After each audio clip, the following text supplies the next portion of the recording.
အားလုံးပဲမင်္ဂလာပါ Eco Guardian Channel ကနေပြန်လည်ကြိုဆိုလိုက်ပါတယ်အရင်တစ်ချိန်ကမီးတောင်အရှင်ယခုလက်ရှိကာလမှာတော့မီးတောင်တည်ဖြစ်နေတဲ့မြန်မာနိုင်ငံရဲ့အကြော်ကြားဆုံးဖြစ်တဲ့ပုပ်ပါတောင်နဲ့ဒီဗီဒီယိုလေးကိုစတင်လိုက်ကြရအောင်ပုပ်ပါတောင်ဟာတဘာဝအလားတရားတွေနဲ့တာမကရိုးရာရင်ကျေးမှုနဲ့နတ်ကိုးကွယ်ယုံကြည်မှုတွေနဲ့ပါကြော်ကြားရဲ့နေရာတနေရာဖြစ်ပါတယ်ပေါက်ခွဲခဲ့တာကြားပေမဲ့ပုပ်ပါတောင်ဟာကျွန်တော်တို့ကဘာကြီးအောက်မှာဖုံးကွယ်နေတဲ့မီးတောင်ပြားတစ်ခုရှိနေရဆိုတာသတိပေးနေပါတယ်ဒီနေ့မှာတော့မီးတောင်တွေရဲ့အလုံးလုံးပုံသူတို့ရဲ့အကျိုးကျေးဇူးတွေတပိုင်းမှာအကြီးဆုံးမီးတောင်ပေါက်ခွဲခဲ့မှုနဲ့မီးတောင်တွေအများဆုံးရှိတဲ့နိုင်ငံတွေအကြောင်းကျွန်တော်နဲ့အတူရှာဖွေကြည့်လိုက်ကြရအောင်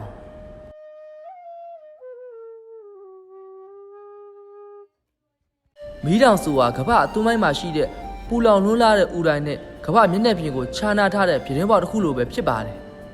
မီးတောင်ဟာကမ္ဘာမျက်နှာပြင်ရဲ့အပေါက်တစ်ခုဖြစ်ပြီးမဂမာလို့ခေါ်တဲ့မီးတောင်ကျောက်တွေကမ္ဘာအသွင်းပိုင်းကနေကမ္ဘာမျက်နှာပြင်အနီးရောက်ရှိလာတဲ့နေရာတစ်ခုလည်းဖြစ်ပါတယ်။ပေါက်ကွဲတဲ့ကအဆိုပါကျောက်တွေဟာလာဗာလို့ခေါ်တဲ့ချော်ရီပူတွေအဖြစ်ပြောင်းလဲသွားပြီးအဆိုပါချော်ရီပူတွေဟာပြာဓာတ်ငွေ့နဲ့မီးခိုးတွေနဲ့သူကမ္ဘာမြေမျက်နှာပြင်ပေါ်သို့ပွင့်ထွက်လာတာဖြစ်ပါတယ်။မီးတောင်တွေဟာကမ္ဘာကျောက်လာတွေရဲ့နယ်နိမိတ်တစ်လျှောက်မှာအများဆုံးတည်ရှိလေးရှိပြီးအဆိုပါနေရာတွေဟာကမ္ဘာမြေမျက်နှာသွင်းပြီးရွေးရှားပြောင်းလဲနေတဲ့နေရာလည်းဖြစ်ပါတယ်။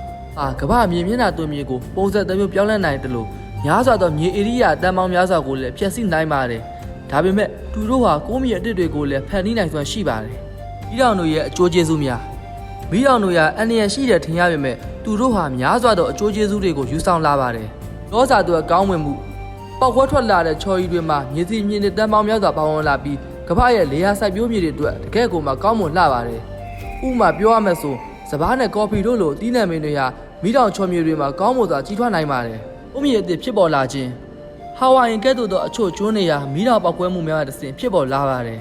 ။ယဉ်ကျေးမှုနဲ့ခီးတွားလုပ်ငန်းမီးတောင်အများစုဟာနိုင်ငံတို့ရဲ့ယဉ်ကျေးမှုနဲ့ဆက်နွယ်နေကြပြီးကမ္ဘာအနှံ့မှာရှိတဲ့ခီးတွားများစွာကိုဆွဲဆောင်နေကြပါတယ်။ဥပမာပြောရရင်မြန်မာနိုင်ငံမှာရှိတဲ့ပုပ်ပါတောင်ဟာကမ္ဘာဝအမွေးနေ့ဖြစ်ုံနာမကရိုးရာယဉ်ကျေးမှုနဲ့လက်ကိုးကွယ်ယုံကြည်မှုတွေနဲ့ပါဆက်ဆက်နေပါတယ်။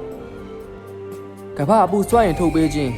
အချို့နိုင်ငံတွေမှာမီးတောင်တွေရဲ့မြေအောက်အပူကနေတစ်ဆင့်လျှက်စစ်ရရှိကြပါတယ်။ကမ္ဘာအကြီးဆုံးမီးတောင်ပေါက်ကွဲခြင်းကမ္ဘာအကြီးဆုံးမီးတောင်ပေါက်ကွဲမှုကတော့1815ခုနှစ်မှာအင်ဒိုနီးရှားမှာရှိတဲ့လမိုရာမီးတောင်ပေါက်ကွဲမှုပဲဖြစ်ပါတယ်။အဆိုပါပေါက်ကွဲမှုကအင်မတန်ပြင်းထန်ခဲ့ပြီးလူပေါင်း9000ကျော်ဓာတ်ရိုက်သေဆုံးခဲ့ပါတယ်။နောက်ပြီးသူ့ရဲ့တရားမှုတွေကိုအင်ဒိုနီးရှားနိုင်ငံတနိုင်ငံသားခန်းစားခဲ့ရတာမဟုတ်ပါဘူး။သူကတစ်ဆင့်ပြာနဲ့မီးခိုးငွေ့တွေကကမ္ဘာလေထုထဲမှာအချိန်ကြာကြီးတည်ရှိနေကြပြီး1816ခုနှစ်ကိုຫນွေမရှိတဲ့နှစ်တစ်နှစ်အဖြစ်သတ်မှတ်ခဲ့ကြတာဖြစ်ပါတယ်